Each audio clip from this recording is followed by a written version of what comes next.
Anies kaget, DKI belum punya alat ukur curah hujan. Mau bikin anggaran lagi, kan?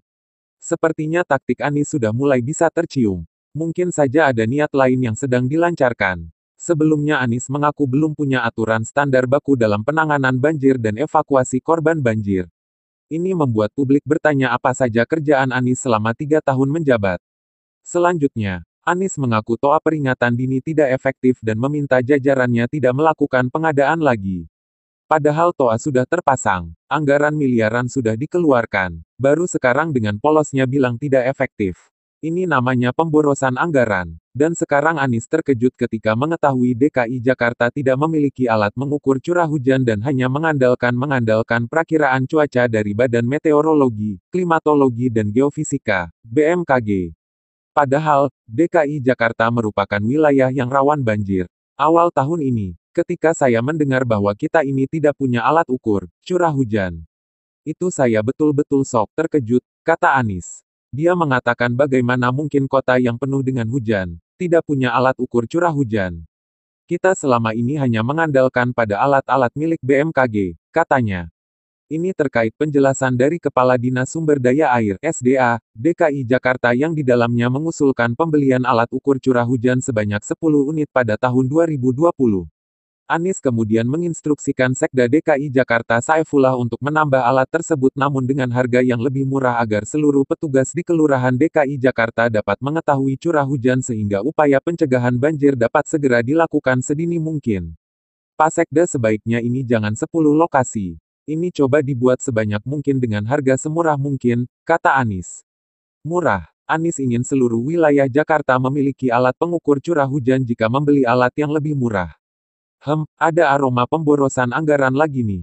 Anies sebenarnya sudah terbukti tidak kompeten dan mengatasi masalah di Jakarta, misalnya banjir ini. Solusinya selalu mengenai permukaan dan kulit masalah. Beli toa, alat ukur curah hujan, yang hanya sekadar memberitahukan hujan dan potensi banjir. Kenapa tidak mau keruk sungai, gorong-gorong dan normalisasi sungai? Itu adalah solusi yang langsung kena ke jantung masalah. Selama 3 tahun ngapain aja, Pak Anies? Soal hambur-hamburkan anggaran, mungkin Anies jagonya. Anggaran dipakai untuk bikin kebijakan atau pengadaan alat, sistem yang tidak cocok. Padahal kita tahu, dana pengendalian banjir diperoleh dari pinjaman pemerintah pusat melalui PT Sarana Multi Infrastruktur, Persero, akibat anggaran DKI sudah habis untuk pengendalian wabah COVID-19. Kalaupun belum bisa menggunakan alat yang maju seperti ini Pak, sudahlah beli alat yang murah dan petugas kita data entry, memasukkan data, pakai aplikasi.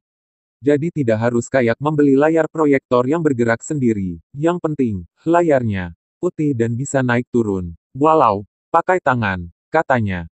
1. Tidak ada gunanya beli alat seperti itu, nasibnya kemungkinan besar pasti akan mirip kayak toa, tidak efektif maksimal.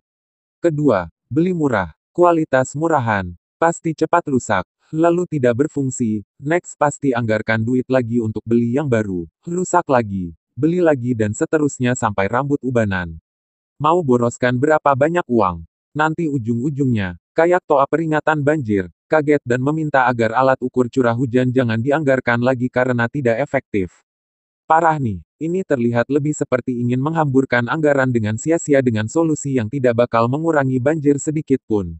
Memangnya kenapa kalau toa berbunyi? Atau kenapa rupanya kalau alat pengukur curah hujan menunjukkan intensitas hujan sangat tinggi?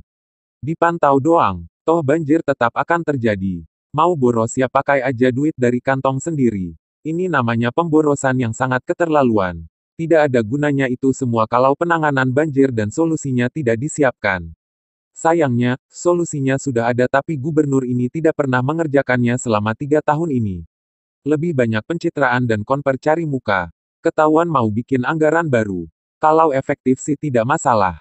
Anggaran dari hasil pinjaman malah dipakai buat anggaran proyek tak jelas begini. Bagaimana menurut Anda?